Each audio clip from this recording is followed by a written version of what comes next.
எல்லாருக்கும் வணக்கம். எனக்கு வந்து இந்த மேடை புதுசு. எனக்கு எப்படி பேசுறேன்னு எனக்கு தெரியல. எனக்கு இங்கே வரையில எல்லாருக்குமே என்னுடைய நன்றியையும் என் வாழ்த்தை தெரிவிச்சுக்கிறேன். இது என்னுடைய 2வது படம். முதல் படம் வந்து காவட்டியின் காதலி. அது வந்து மனித நேயத்தை பற்றி பேசினேன். இந்த படத்தில் வந்து எழுத்தாளர் பேசியிருக்கிறேன். ஏன் எழுத்தை பற்றி நான் பேசுகிறேன்னா, எனக்கு சின்ன வயசில் ஒரு 12 வயசுலேருந்து ஒரு 18 வயசு வரையும் நான் நிறைய புத்தகங்களை படித்தேன். என் கையில் கிடைச்ச அத்தனை புத்தகங்களும் படித்தேன். படிக்கிற புத்தகங்கள் எந்த புத்தகம் இருந்தாலும் எங்கள் வீட்டில் யாருமே என்னை வந்து நீ படிக்கும்போது படிக்காதுன்னு சொன்னது கிடையாது. ஒரு புத்தகம் படிக்கிறது எவ்வளோ முக்கியம்னு நான் என் லைஃப்பை தெரிஞ்சுக்கிட்டேன். ஒரு 21 வயசு நான் படித்த புத்தகங்கள் வந்து என்னை எங்கள் அப்பாவோ எங்கள் அம்மாவோ யாருமே தட்டு கிடையாது. அதுக்கு அவங்களுக்கு நன்றி சொல்கிறேன். என் அம்மாவுக்கு, எங்கள் அப்பாவுக்கு, எங்கள் மாமாக்கள், எங்கள் அத்தைகள், மிஸ்தாப்பாக்கள், அவங்க வாங்கி கொடுத்த புத்தகங்கள் அனைத்தையும் படித்து ஒரு பக்கம் பட புத்தகம், ஒரு பக்கம் கதை புத்தகம், எந்த புத்தகம் ஆசையை படிச்சுட்டு இருப்பேன். பாக்யேஷ் அவருடைய முதல் புத்தகம் திரைக்கதையை எழுது எப்படின்னு அதை தேடி படித்த பிறகு தான் எனக்கு ஒரு ஆவல், சினிமாவில் ஒரு காதல் இருந்துச்சு. நம்மளும் ஒரு டைரக்டர் ஆகணும், நம்மளும் சினிமாவுக்கு உள்ளே போகணும்னு நினச்சேன். அப்படி நினச்சி தான் சென்னை எம்ஜிஆர் ஃபிலிம்ஸில் வந்து இயக்குவாகணும்னு ட்ரை பண்ணேன். அப்ளிகேஷன் போட்டேன். பட் குடும்ப சூழல், குடும்பத்தின் பொருளாதார பின்னடைவுனால எனக்கு ஒரு பொறுப்பு இருந்துச்சு. குடும்பத்தில் சிங்கப்பூர் தேடி போனேன். 23 வயசில் 30 வருஷங்கள் சிங்கப்பூரின் வாழ்க்கை. 30 வருஷமாக ஒரு மெக்கானிக்கலாக, ஒரு மெக்கானிக்கல் இன்ஜினியராக, இன்றைக்கி ஒரு தொழில் பண்ணுற ஒரு நிறுவனத்தை வச்சு நான் நடத்திட்டு இருக்கிறேன். அங்கேருந்து இங்கே பார்க்கும்போது இங்கே எழுத்துக்கு கொடுக்குற மதிப்பு என்ன, எழுத்தை ஏன் நம்ம புறக்கணிக்கிறோம், புத்தகம் படிக்கிறத ஏன் நம்ம வந்து புறக்கணிக்கிறோம், அதை ஏன் நமக்கு வந்து நம்ம பிள்ளைங்களுக்கு அதை ஊக்கிக்க மாட்டேங்கிறோம், ரொம்ப தப்பு பண்ணிகிட்டு இருக்கோம். நம்ம பாடக புத்தகம் மட்டும் இப்போ உங்கள் வாழ்க்கை இல்லை, பாடக புத்தகங்கள் மட்டுமே இங்கே வாழ்க்கை இல்லை. அது மட்டுமே உங்களுக்கு எதுவுமே கொடுத்துடாது. எஜுகேஷனை கொடுக்கும். Education is very important. அதை தாண்டி இந்த பாடக புத்தகம் தாண்டி இங்கே வாழ்வியலை பற்றி நிறைய எழுத்து இருக்குது. நீ இங்கிலீஷ் தான் படிக்கணும், தமிழ்லேயே அவ்வளோ லட்சக்கணக்கான எழுத்துக்கள் இருக்குது, லட்சக்கணக்கான புத்தகங்கள் இருக்குது. தயவு செய்து ஒரு வீட்டு பிள்ளைங்களுக்கு புத்தகத்தை படிக்க சொல்லுங்கள். நான் படிக்கும்போது வயசு 12, 18. அப்போ நான் எங்கள் ஸ்கூலில் மொத்தம் 18 பேர் படித்தோம். 10th எழுதணும். நான் அந்த புத்தகம் படிச்சுக்கிட்டு 18 பேர் நான் ஒரு ஆள் தெரிச்சு அடித்தேன். புத்தகம் படித்ததுனால கெட்டு போக மாட்டோம். நம்ம படிக்க சொல்லுங்கள். வாழ்க்கை அங்கே தான் இருக்குது. என் வாழ்க்கையும் அங்கே தான் இருந்துச்சு. அங்கே தான் தேடி எடுத்தேன்.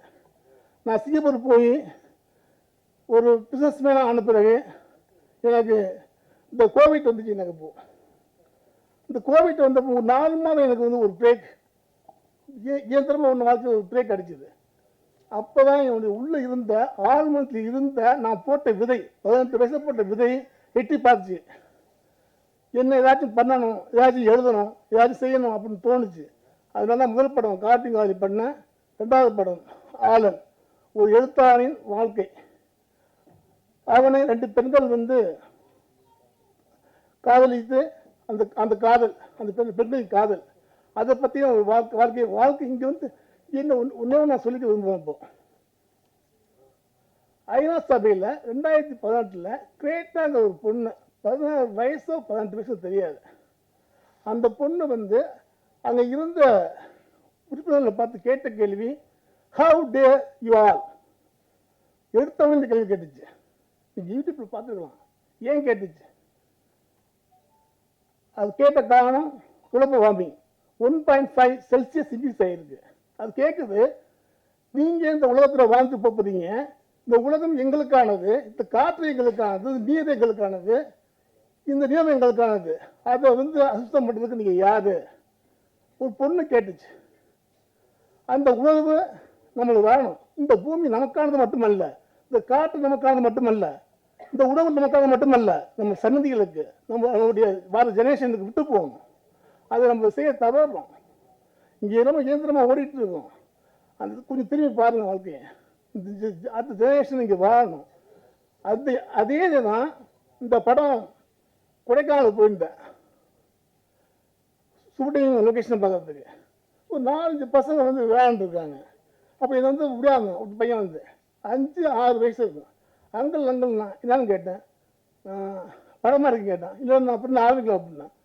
அப்போது கேட்கலாம் என்ன நடிக்கிறேன் கேட்டேன். நடிக்கிறேன் அங்கிள் அப்படின்னு சொல்லிட்டு அவனு சொல்கிறான், அங்கிள் நான் வில்லனா நடிக்கிறேன். வில்லனா நடிக்கிறியா ஏன்னு கேட்குறேன். அப்போ தான் எங்களுக்கு வெட்டெல்லாம் கொடுத்துடலாம் அறுக்கலாம்.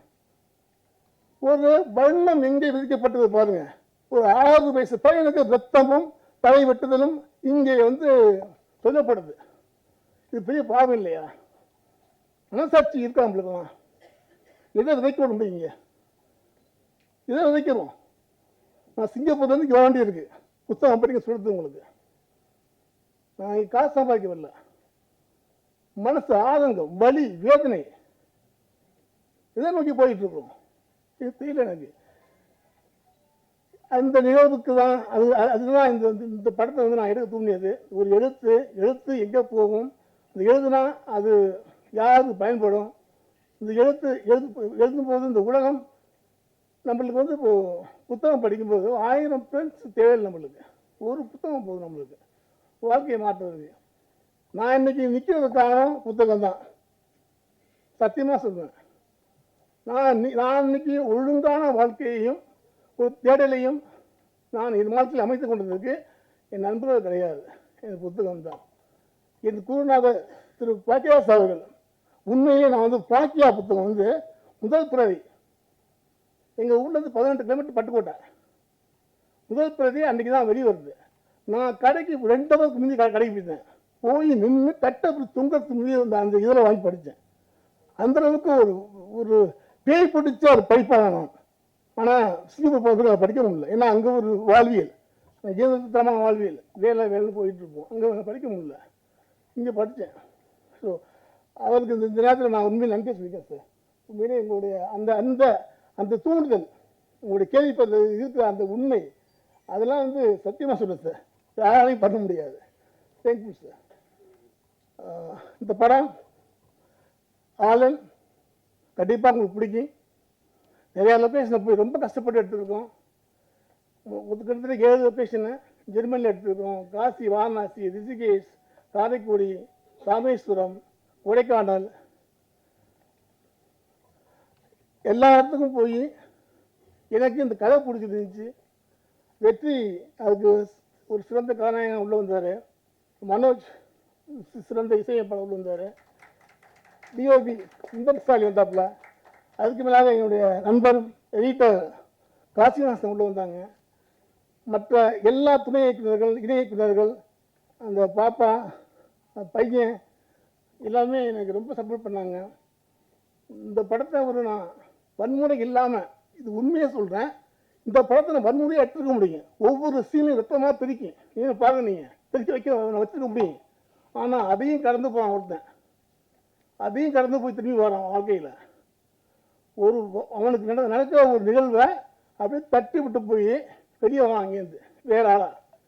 இப்போது நான் கேட்குறேன், எல்லா நாளையும் எல்லாம் அடிச்சிட முடியுமா? ஒரு பலசாலியை ஒரு பலசாலி அடிக்கிறான், எளிவனை வந்து திருப்பி அடிச்சிட முடியுமா? அப்போ நம்ம திருப்பி செய்ய முடியாத ஒன்று ஏன் நம்ம வந்து இங்கே திணிக்கிறோம்? திருப்பி நம்ம அடிக்க முடியாத ஒன்று ஏன் செய்யணும்னு ஆசைப்படுறோம்? இல்லை வன்முறைகள் இது எல்லாம் கலந்துதான் இந்த உலகம், இல்லைன்னு சொல்ல முடியாது. ஆனால் எது அதிகம் தேவைப்படுதுங்க? அன்பும் காதலும். இயற்கையை கொண்டாடுங்கள், அன்பை கொண்டாடுங்கள், காதலை கொண்டாடுங்கள். இந்த உலகம் அமைதியாக வாழும், உங்களுடைய தலைமுறை அமைதியாக இருக்கும். வீட்டுக்குள்ள மட்டும் பாதுகாப்பு பத்தாது, வெளியே போகும்போது பாதுகாப்பு இருக்கணும். அது எல்லாரும் இந்த ஊடக நண்பர்கள் கண்டிப்பாக நீங்கள் நிறையா செய்யலாம், சமூகத்துக்கு நிறையா செய்யணும் ஆசைப்படுறேன். பாட்டு எனக்கு வந்து உயிர் உள்ள இருந்துச்சு. அதில் அந்த உயிர் நான் வந்து நேராக பார்க்கவே இல்லை. 4 பாட்டு எழுதும் போதும் நான் சிங்கப்பூர் வந்து ஃபோனில் சொன்னேன். மனோஜ் அப்படி தான் 2 பேரும் ஃபோன்லேயே பேசிக்கிட்டோம். சத்தியமாக நேராக பார்க்கல. நாங்கள் 4 பாட்டுமே நேற்றா நான் என்ன நினச்சேனோ அப்படியே கொண்டாந்து கொண்டார். அப்படியே மனோஜ் அது மாதிரி தான். தேங்க்யூ. எல்லாருக்கும் யார் இருந்தாலும் மன்னிச்சுக்கணும், தயவுசெய்து மன்னிச்சுங்க. சரி. காலையிலிருந்து 5-6 நிகழ்ச்சிகளை பேசி ரொம்ப களைப்பாக இருக்கும் கவிதாமை அவர்களுக்கு வணக்கம். பிரசன்ட் மீடியா நண்பர்களுக்கு வணக்கம். ஸோ ரொம்ப குறிப்பாக வந்து உங்களுடைய சப்போர்ட் தான் ஆலன் படத்துக்கு ரொம்ப ரொம்ப தேவை. ஏன்னா நிறைய கதைகளுக்கு மத்தியில் ஒரு ஒரு வாழ்க்கை பதிவு வந்து ஒரு குறிப்பிட்ட காலத்துக்கு ஒரு முறை தான் நடக்கும் தமிழ் சினிமாவிலேயே. அந்த வகையில் ஆலன் படம் வந்து தமிழ் சினிமாவில் முக்கியமான ஒரு படமாக இருக்கும். சிவா சாருக்கு ஒரு பெரிய நன்றி. என்னன்னா ஒரு ஒரு குழந்தை எழுதக்கூடிய கையெழுத்து மாதிரி அவர் அழகான ஒரு மனிதர். என்ன சிங்கப்பூர்லேருந்து வந்த குழந்தை. ஸோ அதனால வந்து அவ்வளோ ஆசையா அழகா அந்த தமிழ் மேலே உள்ள ஆசையில் இந்த சினிமா மேலே உள்ள ஆசையில் வந்து ஒரு அற்புதமான படைப்பை கொடுக்கணும்னு அவர் எடுத்த முயற்சிக்கு நம்ம எல்லாருமே வந்து கண்டிப்பாக அவருக்கு நம்ம நன்றி சொல்லணும். Thank you so much sir. So உங்களுடைய இந்த முயற்சியும் சரி, இந்த படத்தில் எனக்கு நீங்கள் கொடுத்த வாய்ப்பும் சரி, எல்லோருக்கும் கொடுத்த வாய்ப்பும் சரி, எல்லாத்துக்கும் சேர்த்து நான் பெரிய நன்றி சொல்லிக்கிறேன் சார். இந்த படத்தை சரியான முறையில் கொண்டு போய் சேர்க்கறது அது இன்னும் ஒரு முக்கியமான ஒரு கட்டம். அதற்கு தனஞ்சய சார் மாதிரி ஒருத்தர் கிடைச்சது வந்து we are so lucky. Thank you sir. எங்களுக்கு இப்போவே வந்து படத்தோட ரிசல்ட் தெரியும் sir. So thank you so much sir. அப்புறம் டி சிவா சார், நான் அசிஸ்டண்ட்டாக அவர்கிட்ட வந்து சம்பளம் வாங்கின ஒரு பையன். அவர் இருக்கிறப்போ அவர் கூடவே நான் அந்த மேடையில் இருக்கிறது எனக்கு ரொம்ப சந்தோஷமாக இருக்குது. அண்ட் இந்த படத்தில் நடித்திருக்கும் அனைவருக்கும் சரி, பேர் தனித்தனியாக சொல்லலை, ஸோ எல்லாருக்குமே ஒரு நன்றியை சொல்லிக்கிறேன். அண்ட் கேபிள் சங்கிள் சார், வெற்றி பிரதர், எனக்கு இந்த மாதிரி கதைகள் வேணும் அப்படிங்கிறத வந்து அவர் மைண்டுக்குள்ளே எப்பயுமே நான் பார்க்கல. அவரோட படங்கள் மூலமாக சரி, அவர் கூட பேசிகிட்டு இருந்த சில நொடிகளும் சரி, கதைக்கு நான் பொருந்தி போகணும், அந்த கதையை எனக்கு டிராவல் பண்ணி என்ன கூட்டிகிட்டு போனால் போதும், நான் அந்த கதையை இழுத்துட்டு போகணும்னு அவசியம் இல்லைன்னு நினைக்கிற ஒரு தமிழ் சினிமாவுக்கு ரொம்ப முக்கியமான ஒரு நடிகராக தான் நான் வெற்றி பிரதரை பார்க்குறேன். அவருடைய எல்லா படங்களோட திரைக்கதையும் சரி, கதையும் சரி, அதுக்குள்ளே அவர் டிராவல் பண்ணிட்டு போயிட்டே இருக்காரு. அதுதான் நம்ம ஆடியன்ஸ்க்கும் கடத்தி கொடுத்துட்டு இருக்காரு. ஸோ தேங்க்யூ ஸோ மச் வெற்றி பிரதர். நிறைய நல்ல படங்கள் கொடுத்துட்டே இருக்கீங்க. உங்கள் கூட நடிக்கலன்னு 2-3 படங்கள் மிஸ் பண்ணதை வருத்தப்பட்டேன். இந்த படத்துலையும் சேர்ந்து நடிக்கலனாலும் உங்களோட படத்தில் இருக்கிறது எனக்கு மகிழ்ச்சி. அண்ட் திரைக்கதை மன்னன் பாக்கியராஜ் சாருக்கு நன்றி சார். சின்ன பையனா வந்து அவரோட படங்களை பார்த்து எதுக்கு என்ன அர்த்தம்னு தெரியாமல் எல்லாரும் சிரிக்கிறப்போ நான் அமைதியாக இருந்து, எனக்கு விவரம் தெரிஞ்சு நான் சிரிக்கிறப்போ எனக்கு பக்கத்தில் வந்து அமைதியாக இருந்த காலகட்டம் வரைக்கும் அவரை பார்த்து ரசித்து இப்படி ஒரு மாமேதையோட ஒரு மேடையில் நான் இருக்கிறது ரொம்ப ரொம்ப ரொம்ப ரொம்ப சந்தோஷம். அண்ட் எழுத்தாளுமைகள் அதிகமாக இருக்கிற மேடையில் வந்து பேசுறது ரொம்ப பிரச்சனை. ஏன்னா பாதி அறிவு இல்லாமல் நம்ம ஏதாச்சும் பேசுகிறோம், அதுக்கப்புறம் வரவங்க பதில் சொல்லி நம்மளை கொண்டுருவாங்க. மனுஷிபுத்திரன் சார் அவர்களுக்கு பெரிய பெரிய நன்றி. எல்லா எழுத்துக்களையுமே எல்லா வார்த்தைகளிலுமே வந்து ஒரு பெரிய உலகத்தை அடைக்க முடியாது வந்து எழுத்துக்களால் மட்டும்தான் முடியும். அது செஞ்சுட்டு இருக்கிற எழுத்துலக மாமேதை மனுஷிபுத்திரன் அவர்களுக்கு நன்றி. என்னோட சகோதரர், பாடலாசிரியர், கவிஞர், இந்த நூற்றாண்டின் இணையற்ற கவிஞன் கார்த்திக் நேதா அவர்களுக்கு நன்றி. பேச வச்சிருந்தது ஒரே ஒரு லைன் தான், ஏதாவது அது மட்டும் பேசிட்டு போயிடலாம். எனக்கு இந்த படம் ஏன் என்ன ஸ்பெஷல் அப்படின்னா, நிறைய படம் இன்னும் நான் நடிச்சு இடம் பெற்றுக்கிற படத்தில் அவர் பாட்டில் எழுதியிருக்காரு. ஆனால் ஒரே மேடையில் நாங்கள் இருக்கிறது இதுதான் முதல் மேடை, அதனால எனக்கு ஆலன் ஸ்பெஷல் அப்படின்னு சொல்றதுக்கு ப்ரிப்பேர் பண்ணிட்டு வந்தேன். அவர் வந்து சொல்லிட்டு போயிட்டாரு.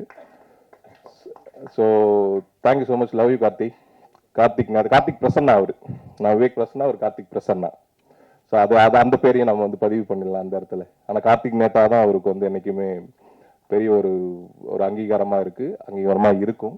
இரு காலின் இடையிலே உரசும் பூனையாய் வாழ்க்கை போதும் அடடா. இந்த ஒரு வரி எழுதுறதுக்காகவே நூற்றாண்டுகள் கடந்தும் நீ வாழ்ந்து கொண்டே இருப்பாய். Thank you so much. And Manoj brother, இப்போதான் பேசிட்டு இருந்தேன், பேசவே தெரியுதுன்னு எக்கச்சக்கமாக பேசிட்டு போயிட்டாரு. நல்லா பாடுவார், அருமையாக இருந்தது. ஏன்னா இதுக்கு முன்னே ஒரு படத்தில் வந்து அவர் சொன்னார் இல்லையா, இன்னொரு படம் நான் அதுதான் ஃபர்ஸ்ட் கமிட் பண்ணேன், அந்த படம் தான் ரிலீஸ் ஆக வேண்டியதுன்னு. அந்த படத்தில் நான் நடிச்சிட்டு இருக்கிறப்ப நாங்கள் ஒரு பாட்டுக்கு டான்ஸ் ஆடிட்டே இருக்கோம். லிரிக் நல்லா இருக்கு. அது கார்த்திக் நேதா எழுதுருந்து, என்னோட அண்ணா எழுதுருந்து எனக்கு தெரியாது. சாங் முடிச்சுட்டு போய் கேட்டோம். சார் என்ன சார் நல்லா இருக்கு, லிரிக் சூப்பராக இருக்கு சார், உங்கள் அண்ணா எழுதின பாட்டு தான் அப்படின்னாங்க. இந்த மாதிரி நிறைய மிராக்கள் நடந்திருக்கு. And Kasi Viswanathan sir and GV படத்தின் இயக்குனர் அவர்களுக்கும் எல்லாருக்கும், இங்கே யாராச்சும் மிஸ் பண்ணிட்டு இருந்தால் என்னை மன்னிச்சிடுங்க. அண்ட் டிஓபி சார் ரொம்ப பொறுமையாக அழகாக சிரிச்சுட்டே இருப்பார். இவ்வளோ ட்ராவல் பண்ணி ஒரு படத்தை முடிக்கிறதுங்கிறது ரொம்ப ரொம்ப கஷ்டம். ஸோ அதுக்கு சிவா சாருக்கு வந்து இவருக்கு உறுதுணையாக இருந்தது, ரொம்ப நன்றி. அண்ட் எல்லாருக்கும் இந்த படத்தில் எனக்கு வாய்ப்பு கொடுத்த அனைவருக்கும் இறைவனுக்கும் நன்றி. ஓம் நம சிவாய். அனைவருக்கும் வணக்கம். ஃபஸ்ட்டு எங்களோட ஆடியோ லான்ச்சுக்கு இன்வைட் பண்ணதுக்கு வந்ததுக்கு பாக்யராஜ் சார் உங்களுக்கு நன்றி சொல்லிக்கிறேன். சிவா சார் உங்களுக்கு நன்றி சொல்லிக்கிறேன். பாக்யராஜ் சார் தொடர்ந்து என்னோட நிறைய படங்களுக்கு சீஃப் கெஸ்ட்டாக வந்து என்னை சப்போர்ட் பண்ணுறீங்க. ரொம்ப நன்றி சார். இந்த படத்தில் என்னை ஹீரோவாக நடிக்கிறதுக்கு கமிட் பண்ண சிவா சாருக்கு ஃபஸ்ட்டு நன்றி தெரிவிச்சுக்கிறேன். இந்த ஸ்கிரிப்டுக்குள்ளே நான் வர காரணமாக வந்து 2 பேர் தான், காசி சாரும் விந்தன் ராஜ் சாரும். ஸோ அவங்க 2 பேருக்கும் நன்றி தெரிவிச்சுக்கிறேன். ஆலன் தொடர்ந்து த்ரில்லர் படமாக பண்ணிகிட்ருக்கோம், சரி ஒரு லவ் படம் பண்ணுவோம் அப்படின்னு யோசிக்கும்போது சிவா சார் இந்த ஸ்கிரிப்ட் கொடுத்தாரு. ஸோ படித்து பார்த்துட்டு 2 விஷயம் தான் தோணுச்சு. சார் இந்த மாதிரி இந்த படத்துக்கு வந்து பெரிய கிராண்டாக ஷூட் பண்ணணும், சின்ன பட்ஜெட்டில் பண்ண முடியாது. 2வது மியூசிக் டைரக்டர் வந்து கொஞ்சம் ஸ்ட்ராங்காக போட்டால் தான் லவ் ஸ்டோரி நிற்கும் அப்படின்னு சொன்னேன். ஸோ அவர் வந்து டைரக்டர் கம் ப்ரொடியூசராக இருக்கிறதுனால அவரோட தாட் என்னவோ அதுக்கு எவ்வளோ வேணால் செலவு பண்ணுறதுக்கு அவர் ரெடியாக இருந்தார். அது நீங்கள் விஷுவல்ஸில் பார்த்துருப்பீங்க. ஸோ மேக்கிங்கில் ரொம்ப கஷ்டப்பட்டு தான் பண்ணோம். கூட நடித்த அத்தனை ஆர்டிஸ்ட் விவேக் ப்ளஸ் நான் கூட நடிக்கலை, பட் ஆனால் பார்த்தேன், உங்களோட சீன்ஸ் எல்லாம் பார்த்தேன். எல்லாருமே நல்லா அவங்களோட பங்கை நல்லா கரெக்டாக பண்ணியிருக்காங்க. அதே மாதிரி மியூசிக் டைரக்டர் ஸ்ட்ராங்கான சாங்ஸ் கொடுத்துருக்காரு, நீங்கள் பார்த்துருப்பீங்க. ஸோ நிறைய உழைப்பு இருக்குது படத்துக்கு பின்னால். ஸோ கண்டிப்பாக இந்த மாதிரி புது முயற்சியை சப்போர்ட் பண்ணுங்கள். நன்றி, தேங்க்யூ. மரியாதைக்குரிய அனைத்து பத்திரிகை நண்பர்கள், அனைத்து டிவி ஊடக நண்பர்கள் எல்லாத்துக்கும் என்னுடைய பணிவான வணக்கம். மற்றும் விழாவுக்கு வந்திருக்கவங்க, கீழுக்கு வந்திருக்கவங்க, மேலுக்கு வந்திருக்கவங்க எல்லாத்துக்கும், அப்புறம் ஒவ்வொருத்தர் பேரையும் சுத்தமான தமிழில் உச்சரித்த கவிதா. ஏன்னா எப்பவுமே அந்த தமிழில் அவங்க பேசும்போது எனக்கு ரொம்ப ஆர்வமாக பார்த்துக்கிட்டு இருப்பேன். ஸோ அவங்களுக்கு எல்லாத்துக்குமே என்னுடைய பணிவான வணக்கம் தெரிவிச்சுக்கிறேன். ஏன்னா நேரம் ஆகி போச்சுங்கிறதுனால எல்லாம் அவசர அவசரமாக பேசினேன். ஒன்று கஷ்டமாக இருந்தது இந்த ஃபங்க்ஷனில். என்னென்னா ஒரு மனிதனுக்கு வந்து ரொம்ப முக்கியமான தேவையானது வந்து நன்றி உணர்வு அப்படிங்கிறது ரொம்ப தேவை. அது இல்லைன்னா மனிதனே இல்லை. என்ன படிச்சிருந்தாலும் என்ன கேரக்டர் இருந்தாலும். இன்னைக்கு இல்லைங்க, நம்ம பேச்சு அவ்வளோதான். ஸோ அந்த நன்றி அப்படிங்கிறது வந்து அவ்வளோ முக்கியமான ஒரு சமாச்சாரம். இந்த ஃபங்க்ஷனு ஆடியோ ரிலீஸ் ஃபங்க்ஷனு அது வந்து முதல் தடவை பண்ணியிருக்காரு அவர் மனோஜ் கிருஷ்ணா. ஸோ அவர் சந்தோஷப்படுறத விட அவருக்கு யார் யாரெல்லாம் சப்போர்ட் பண்ணாங்களோ அவங்களுக்கு நன்றி சொல்லணும் அப்படின்னு சொல்லிட்டு ஆரம்பித்தார். அதை வந்து காலம் நேரம் அப்படிங்கிறதுக்காக டக்குனு இல்லை இல்லைங்க அப்படின்னு சொல்லி தனிச்சேன் சார். ஏன்னா அவர் ப்ரொடக்ஷனில் எப்பவுமே அவர் அதில் கரெக்டாக இருக்கிறவர். அதனால் அது இன்னொரு நாளைக்கு சொல்லிக்கலாம் அப்படின்ட்டு எனக்கு ரொம்ப கஷ்டமாக இருந்தது. இல்லை இருந்தாலும் அவருக்கு ஃபஸ்ட்டு இதுதான், இந்த படம் தான் லான்ச் பண்ணுறாரு. ஸோ அதில் வந்து பாட்டுக்காக எல்லாம் உதவி பண்ணவங்க, மியூசிக்கில் உதவி பண்ணவங்க, அவங்க பேரெல்லாம் சொல்லணும்னு நினைக்கும்போது அது தடப்பட்டதுங்கிறது கொஞ்சம் கஷ்டமாகுது. உங்கள் சார்பாக என்னுடைய மனமார்ந்த நன்றிகளை வந்து அவங்களுக்கு நான் தெரிவிச்சுக்கிறேன். ஏன்னா உங்களுக்கு அவ்வளோ சப்போர்ட் பண்ணியிருந்தாங்க, இல்லைன்னா உங்கள் மனசுக்குள்ள அது இருக்காது. அதே மாதிரி இந்த படத்தில் வந்து அந்த ஓம் நமச்சிவாயன்னா உடனே ஆன்மீகமாக தான் அது தோணும், அந்த பாட்டு போடலாம் அப்படின்னா. அதை ஒரு கமர்ஷியல் ரிதமாக ரொம்ப அழகாக வந்து அந்த ஓம் நமச்சிவாயாங்கிறது வந்து அவ்வளோ ரிதமிக்காக வந்து அந்த பாட்டை பண்ணியிருந்தார். ஸோ அதே அந்த அளவுக்கு ரிதமிக் அப்படிங்கும்போது அப்போ மீதி பாட்டெல்லாம் அவர் எப்படி பண்ணியிருப்பாருன்னு சொல்லணுங்கிறது இல்லை. ஸோ நானும் நேரம் கருதி அவரை வந்து அவருடைய இதை மட்டும் நான் பாராட்டுறேன். மற்றபடி மறுபடியும் பாட்டு இதெல்லாம் பார்த்துட்டு அதுக்கு வர சொன்னேன். அடுத்தபடியாக நான் மறுபடியும் நன்றி சொல்ல விரும்புகிறது நம்ம தனஞ்சயன் அவர்களுக்கு. என்னென்னா இந்த சின்ன தயாரிப்பாளர்கள், சின்ன படம் இதெல்லாம் தைரியமாக வந்து எடுத்து அதை எப்படியாவது கொண்டு வரணும்னு அவர் முயற்சி பண்ணுறாரு பாருங்க, அது ஹேட்ஸ் ஆஃப் டீம். ஸோ அது நிறையா படங்களில் புதுசு புதுசாக வர்ற படங்கள் எல்லாத்துலேயுமே நான் அங்கங்கே அப்பப்போ அந்த ஃபங்க்ஷன்கள் எல்லாம் பார்த்துட்ருக்குறேன். அவர் எதாக இருந்தாலும் பரவாயில்ல, அந்த புதுசாக கஷ்டப்பட்டு எடுக்கிறாங்க, அதை எப்படியாவது வெளியே கொண்டு வர்றதுக்கு நம்மளால் முயற்சி செய்வோம் அப்படிங்கிற மாதிரி இந்த படத்துக்கும் வந்து சிவா அவர்கள் கேட்ட உடனேயுமே ஒத்துக்கிட்டு இவ்வளோ சிறப்பாக வந்து அதை செய்கிறாரு. அவருக்கு என்னுடைய மனமார்ந்த நன்றி. அப்புறம் வந்து வெற்றி அவர்களுக்கு நன்றி சொல்லணும். என்னென்னா அவர் வந்து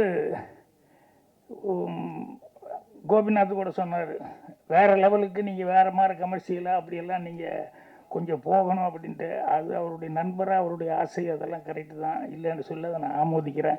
ஆனால் இப்போ செஞ்சுட்டு இருக்கிறது விட்டுறாதீங்க தயவுசு. ஏன்னா வெற்றி அப்படின்னு சொன்னாலே அது கண்டிப்பாக கரெக்டாக சூஸ் பண்ணி தான் பண்ணிகிட்ருக்காரு அப்படிங்கிற மாதிரி எனக்கே அந்த ஃபீலிங் இருக்குதுங்கும் போது நிச்சயமாக ஆடியன்ஸுக்கிட்டே அந்த இது இருக்கும்.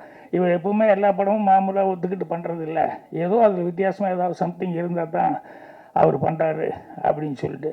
ஸோ அதனால் அது அந்த ட்ராக்கை மிஸ் பண்ணாமல் நீங்கள் கமர்ஷியலாக வேறு என்ன வேணால் பண்ணுங்கள். அதுக்காக இதெல்லாம் கமர்ஷியல் இல்லைன்னு இல்லை, இதுவும் லவ் ஸ்டோரி தான். லவ் ஸ்டோரிலையும் கமர்ஷியலாக எத்தனையோ படங்கள் ஹிட்டாக இருக்குது. ஸோ அதனால் இதையே தொடரணும் அப்படின்னு சொல்லி அவருக்கு நன்றி சொல்லிக்கிறேன். அதுக்கப்புறம் வந்து மனுஷபுத்திரன், அதாவது இன்னைக்கூட அவர் இந்த பிரிவு அப்படிங்கிறத பற்றி ஒரு 3 பேஜ், நான் ஒரு 2 பேஜ் படிக்கிறதுக்குள்ளே ஷூட்டிங்கு அது இதுன்னு சொல்லி கதவை திட்டாங்க. பாத்ரூமில் தான் படிச்சுக்கிட்டு இருப்பேன். டைம் ஆகி போச்சு, என்ன இன்னும் படிச்சுக்கிட்டே இருக்கிறீங்கன்னா அப்படியே பேலன்ஸ் எப்படி வச்சுட்டு வந்திருக்கேன், மறுபடியும் படிக்கணும்னு.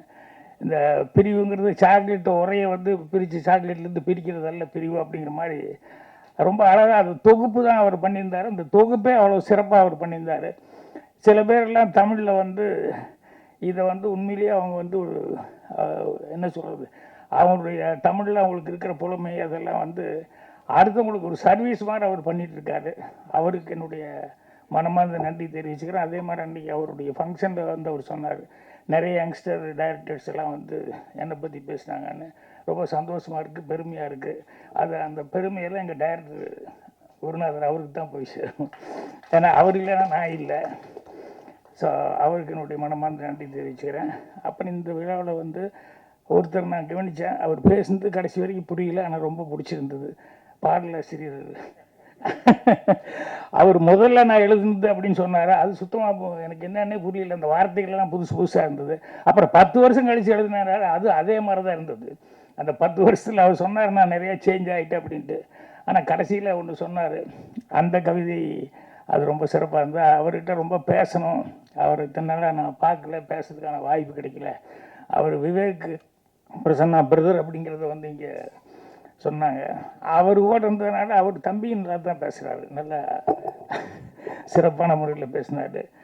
அடுத்தபடியாக மெயினாக இந்த ஃபங்க்ஷனில் நன்றி அப்படின்னு சொல்ல வேண்டியது வந்து தயாரிப்பாளரும் டைரக்டருமான சிவா அவர்களுக்கு தான் நன்றி சொல்லணும். என்னென்னா இன்றைக்கி ஒன்று சினிமாவுக்கு வர்றதுல 2 விதம் தான் இது வரைக்கும் நான் நினச்சிட்டு இருந்தது. ஒன்று வந்து என்னென்னா பேரும் புகழ் அப்படிங்கிறது, அது ஒன்று நினச்சிட்டு வருவாங்க, லைம்லைட்டில் வரணும், அப்படி இருக்கணும், இப்படி இவங்க மாறு அவங்க மாறு அப்படின்னு சொல்லி.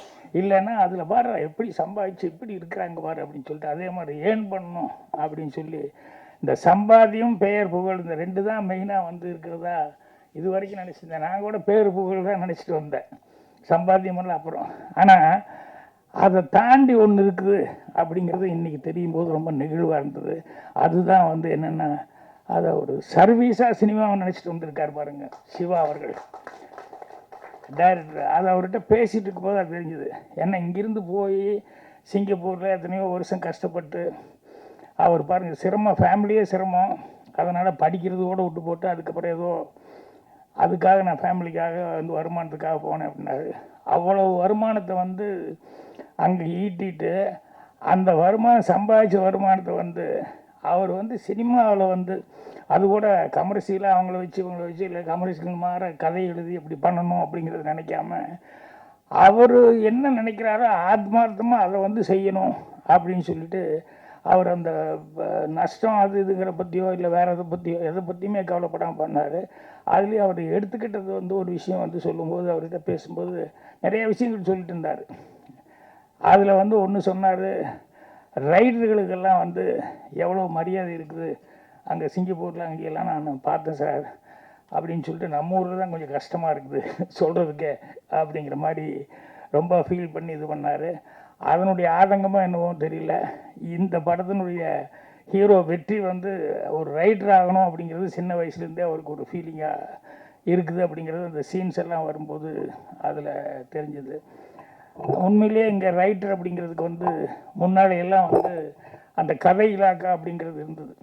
எல்லாமே டேவர் ஃபிலிம்ஸ் கதை இலாக்கா இருந்தது, சத்யா மூவிஸ் இருந்தது, ஏவிஎம்ல இருந்தது, எல்லா இடத்துலையுமே வந்து ஜெமினியில் இருந்தது. இப்போ வந்து கதை இலாக்காங்கிறது எல்லாம் இல்லை, கதாசிரியர்களும் ரொம்ப கம்மியாக போயிட்டாங்க. அது வந்து என்னன்னு தெரியல, ஒரு தட்டுப்பாடாகி போச்சு. அது மாதிரி இருக்கும்போது ரைட்டர்ஸை பற்றி ரைட்டர்களை பற்றி அவர் வந்து அந்த படம் எடுத்திருக்காரு. ஒரு ரைட்டராக ஒருத்தர் வந்து அதில் டைலாக் கூட போட்டிருந்தாங்க, படித்தா உனக்கு மட்டும்தான் உபயோகப்படும், எழுதுனா தாண்டா உலகத்துக்கே உபயோகமாக இருக்கும் அப்படின்னு சொல்லி ஒரு டைலாக் ஒன்று போட்டிருந்தார்.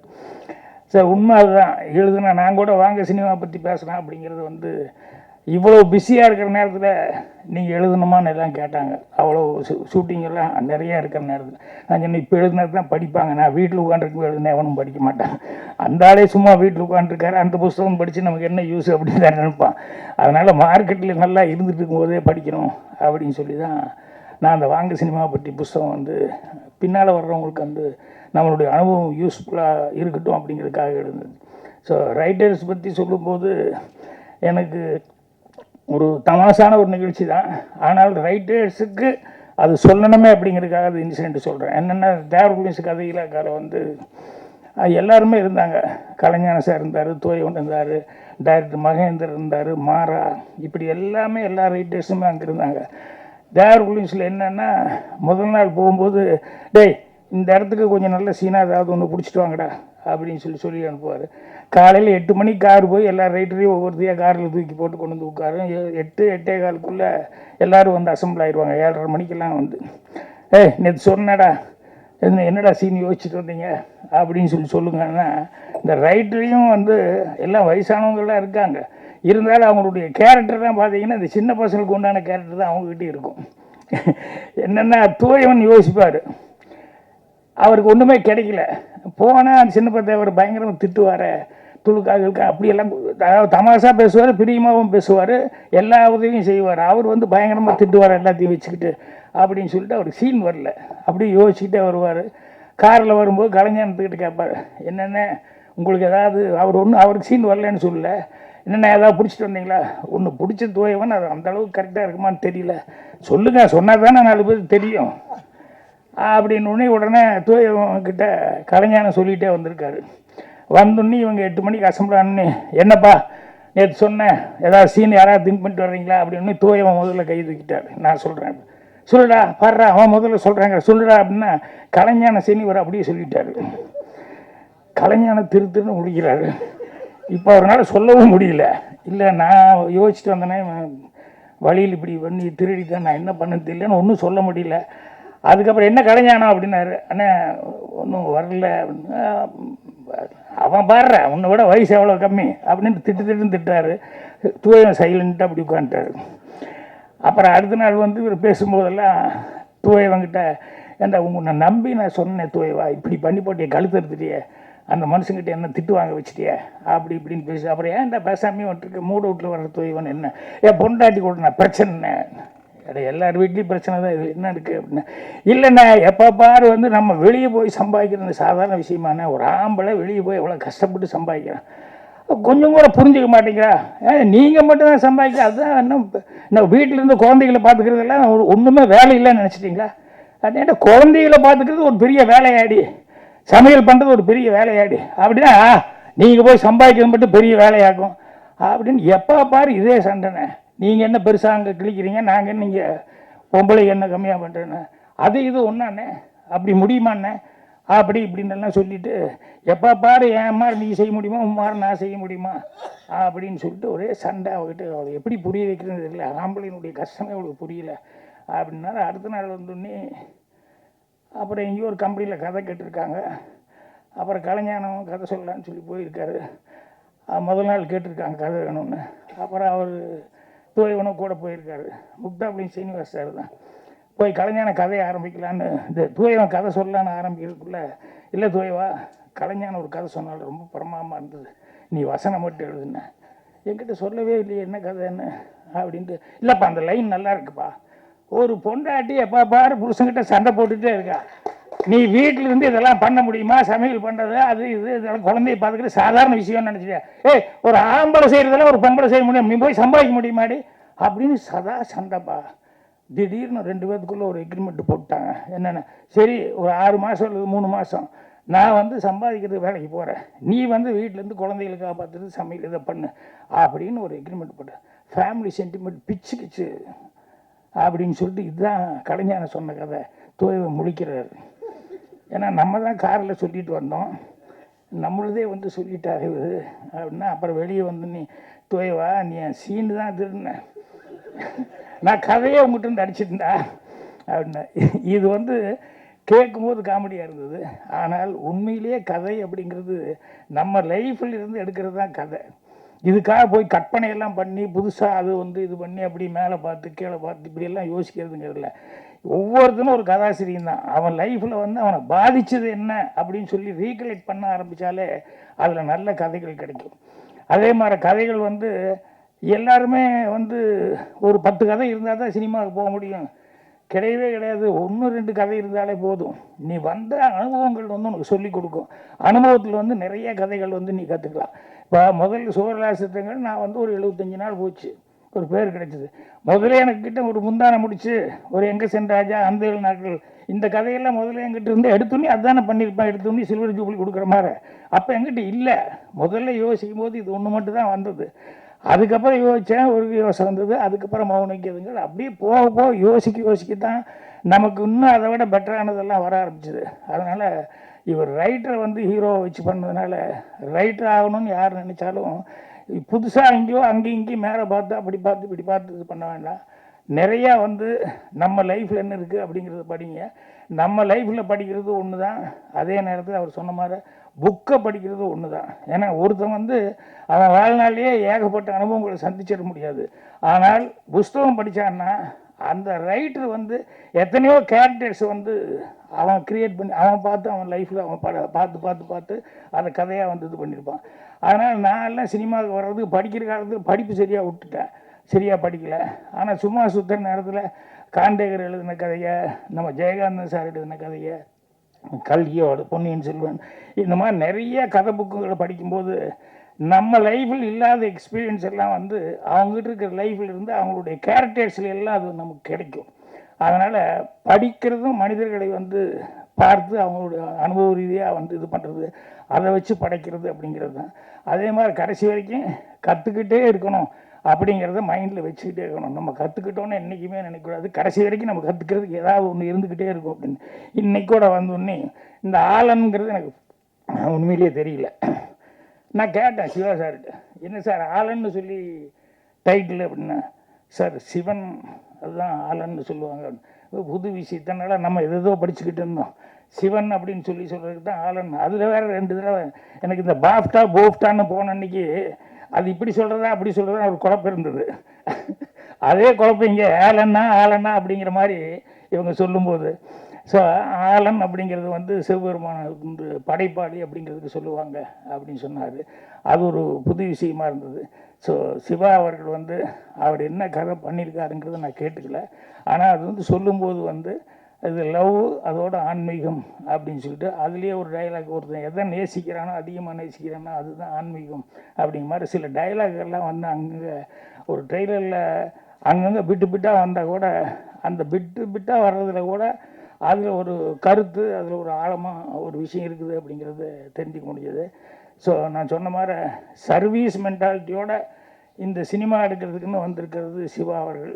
தன்னுடைய சொந்த பணத்தை வந்து இதை ரெட்டிப்பாக்கணும் அப்படின்னு நினைக்கிறத விட ஜனங்களுக்கு இது மூலமாக வந்து அவர் சொல்ல நினைச்சார், இது அன்பு அப்படிங்கிறது வந்து போய் சேரணும், அந்த தூய்மையான ஆன்மீகங்கிறது காதல் அப்படிங்கிறது அன்பு அப்படிங்கிறது.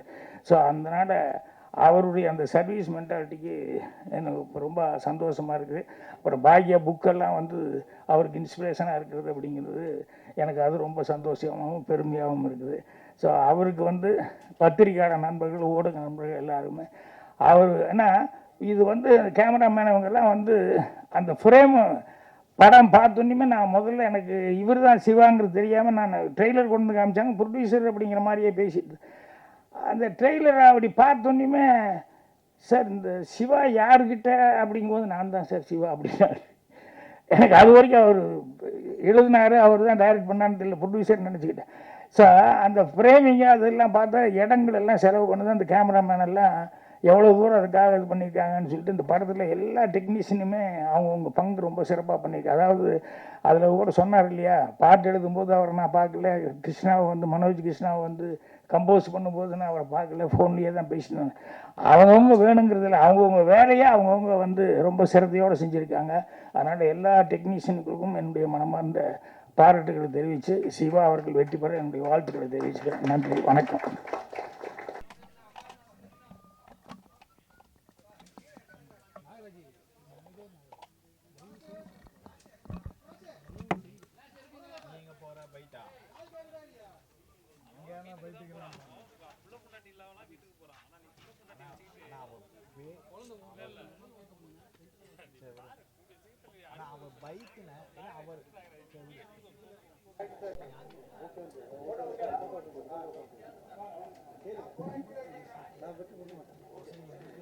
என்ன திட்டுவானுங்க மணி மேமே சொல்றாங்க திட்டுவாங்க எனக்கு